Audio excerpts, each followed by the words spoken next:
זה התחיל בחולשה קטנה והסתיים בהבנה גדולה, שהחיים מאותתים כשאת מבקשת לא לשמוע.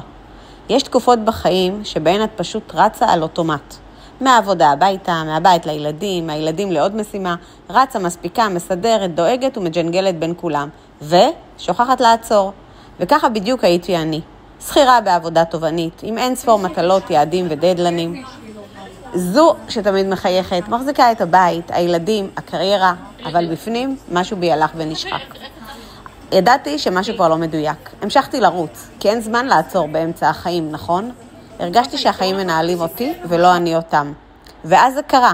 יום אחד הגוף שלי פשוט אמר די. זה התחיל בכאב גב קטן, ותוך שעה הפך לסערה. כאב ששיתק אותי, ותוך שעות כבר לא הצלחתי לזוז.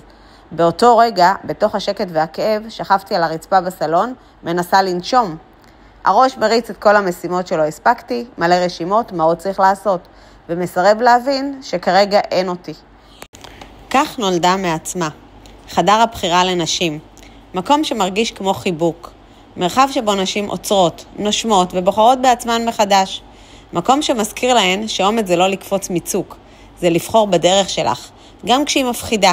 זה לדעת לשמוע את הלב ולפעול מתוכו.